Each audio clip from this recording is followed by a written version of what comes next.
morning. First of all, we'll give you a little background about the good, the bad, and the ugly. Introduce ourselves. It's Brian Kinsey of Forterra. He's 36 years with Forterra. The last 23 field services. So he goes around sites, sees a lot of the stuff going on a day-to-day basis. He's based out of the Cambridge area. My name's Tim Underhill. I'm the plant manager here in Ottawa for MCon Products.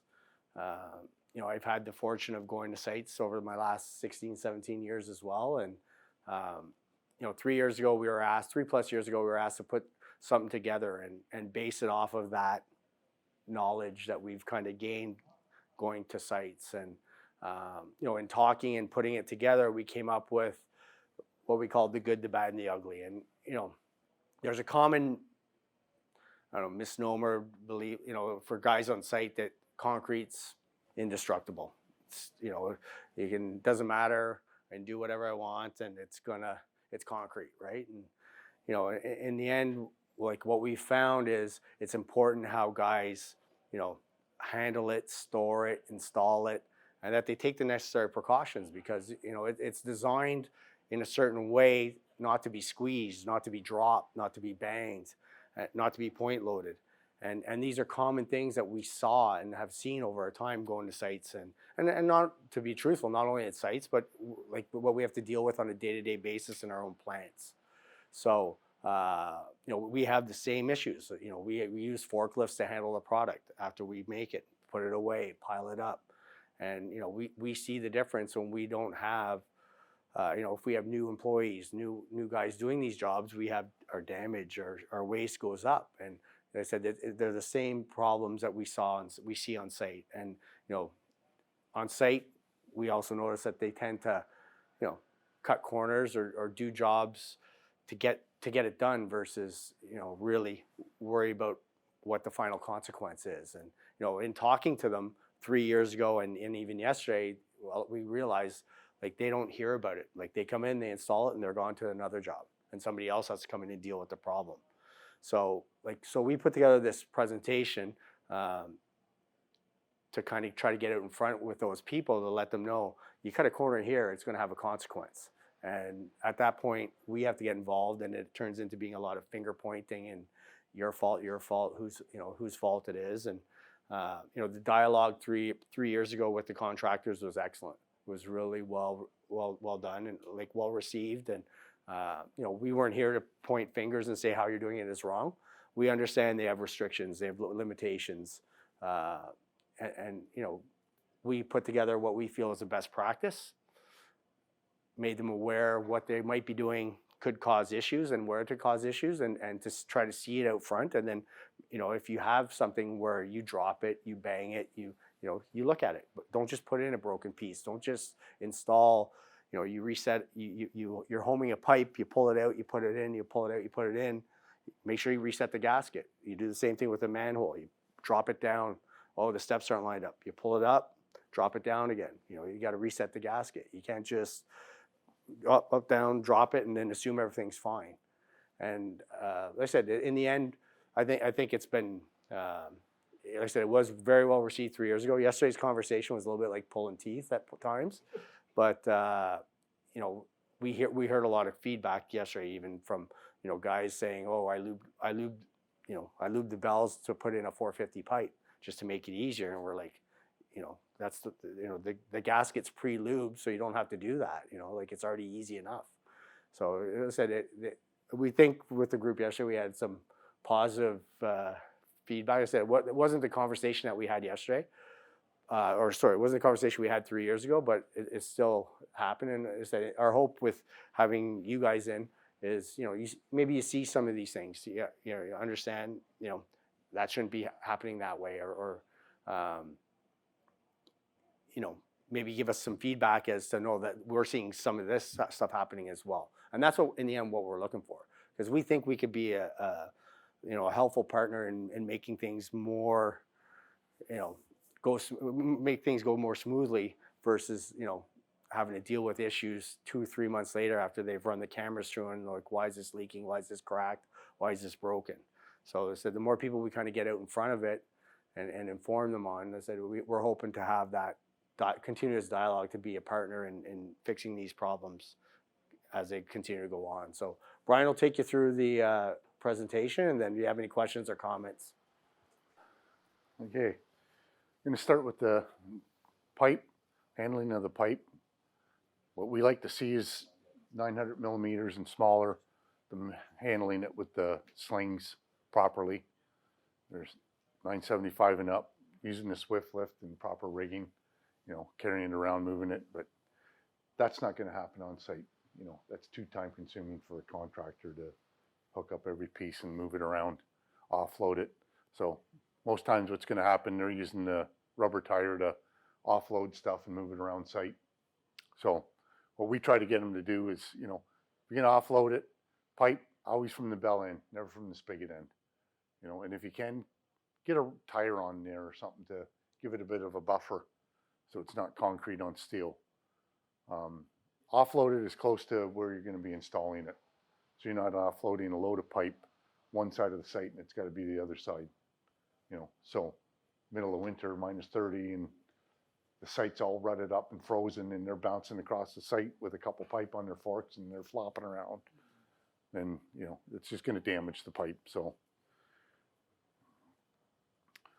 then moving the pipe around with the swift lift, you know, that's what we'd like to see, but we know that's not going to happen because it's time consuming again, and they're going to do that. They're going to use the excavator and put the bucket inside the pipe and move it around, which, you know,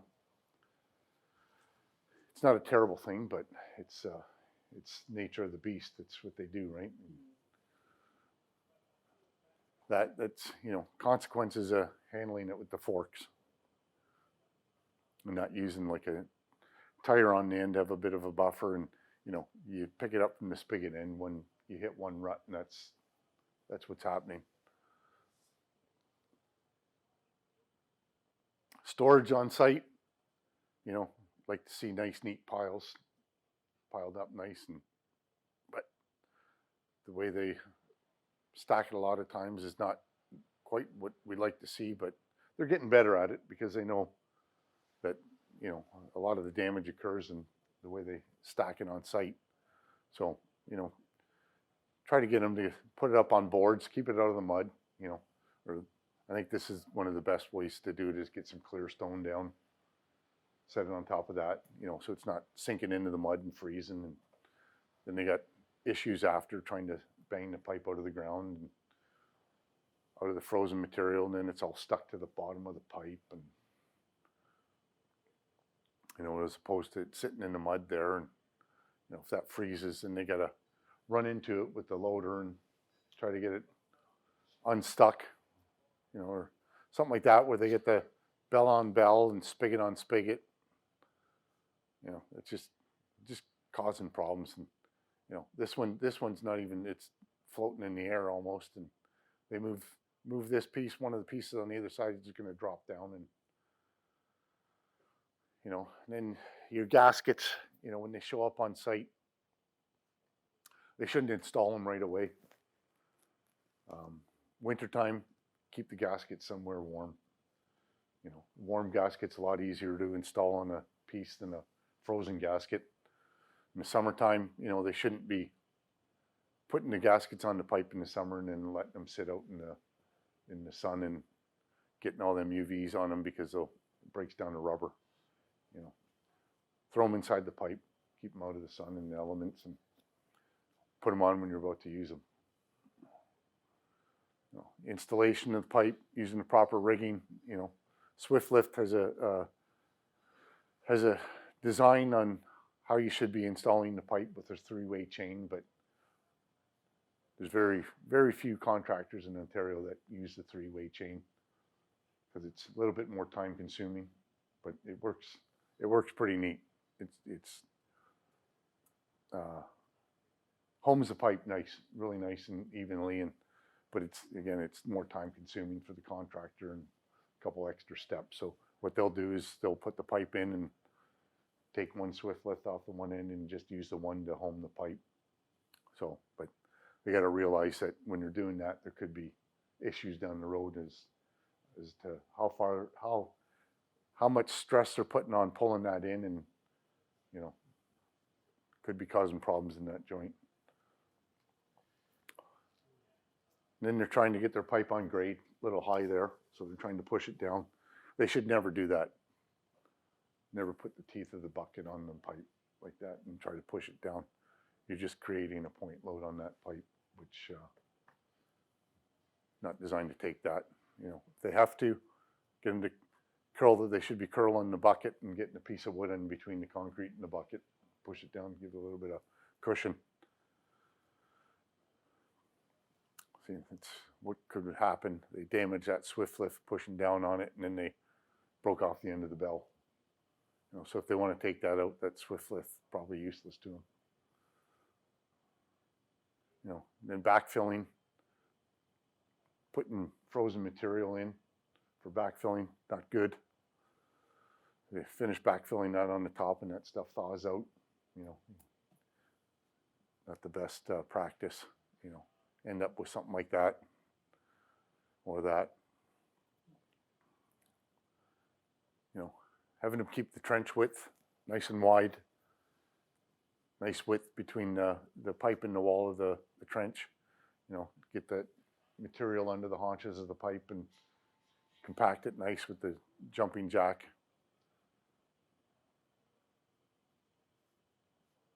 As opposed to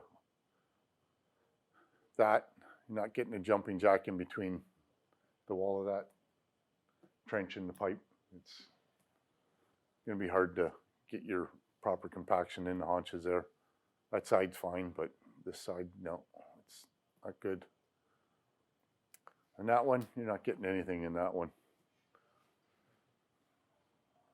That's just trouble.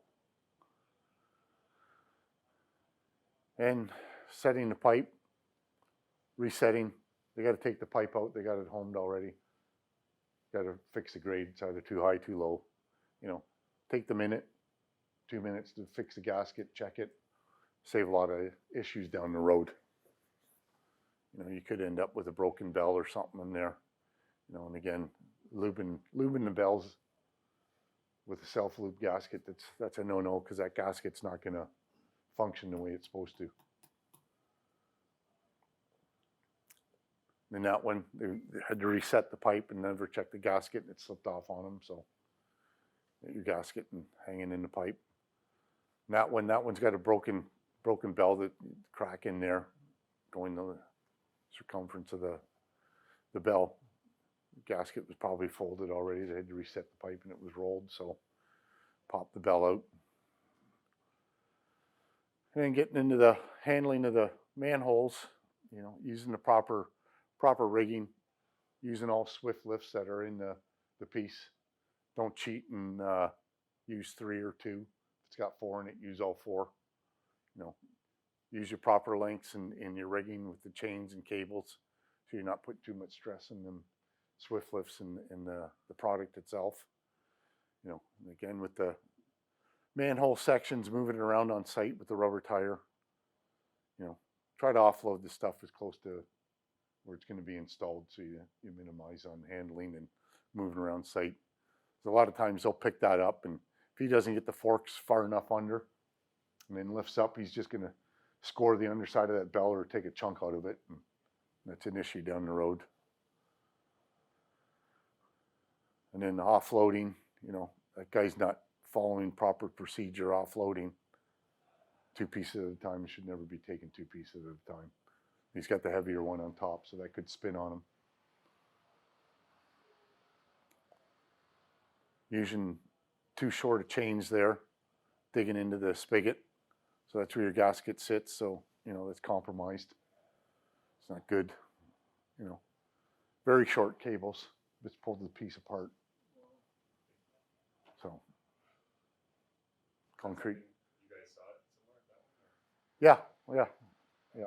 I got called to site. The guy said, your piece pulled apart. So, first thing I asked him, I said, where's your cables? And he showed them to me, and they pretty much went straight across the piece.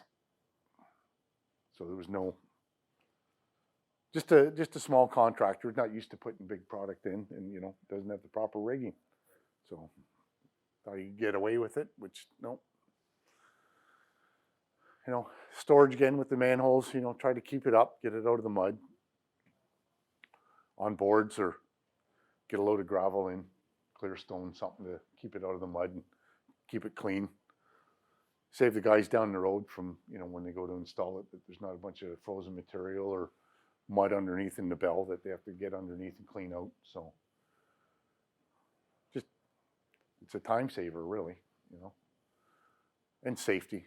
It's, you know, not having somebody underneath there trying to clean it up, you know, as opposed to them just laying it out in the mud and having to go later with the excavator or the rubber tire and smash into the pieces to get it unlodged from the ice, you know, causing problems. And installing your manholes, pretty much the same thing as a pipe. Get your gasket on right. Make sure it's seated at that lip there, and you know, smaller products you're pretty pretty safe with the gasket and getting it on. But when you start getting into the bigger products like 2,400 manholes, 3,000, you know, in the bigger pipe, you got two guys pulling that gasket on. It's stretching it. So the one side's getting thinner as they're pulling, and the other side's getting thicker. So when they go to put that next piece on top, it's going to sit down on one side, and the other side's going to be sitting up 2-3 inches. How many times have you seen that? Then they put the bucket on top, try to push it down. They should never have to do that. The piece should just slide. So larger diameter products, they need to equalize the tension. Get a screwdriver in behind that gasket, walk around 360, turn around, go back the other way, and that'll re-equalize the tension in the gasket. Again, short chains, digging into the spigot and breaking it. That one, that they didn't equalize the tension there. So the other side's sitting down flat and this side's up. So, and then that one, not the proper cables, plus they had taken one of these pucks out. That warning sign's there for a reason. That should never be removed above the trench. The only time it's removed is when it's down in the hole and it's set. That's when they take it out. That's a lot of your reinforcing and structural integrity of that piece is still all that reinforcing in there. So they start cutting away in that, and could be issues. And then connecting to your manhole with your pipe. Connections again, you know, that's a little rough. Plastic pipe, you know, should be centered in that hole. You know, that's just going to ovalize or deflect. You know, and in that one, the pipe sheared off. What they did, that's first pipe coming out of the manhole. They only poured like a meter of concrete from the manhole down the pipe, and had a little bit of differential settlement, and it just sheared the pipe. So that concrete cradle underneath should go right to the joint, because then it gives it a little bit of flex at the joint. But again, with the manholes, with the gaskets too, same as the pipe, you know, check it. If you got to take the riser off and reset it, check the gasket. Just make sure it rebounded. It's okay. You know, you start getting into joint issues, then gasket slipped off. You didn't check it, stuck in the joint. When in doubt, contact your local manufacturer. Never install damaged pipe or maintenance hole sections. Pipe and manhole manufacturer can provide proper repair procedures. If you can, send pictures or get somebody out to site from one of our companies to look at the product. If there's something you're not sure about, your question.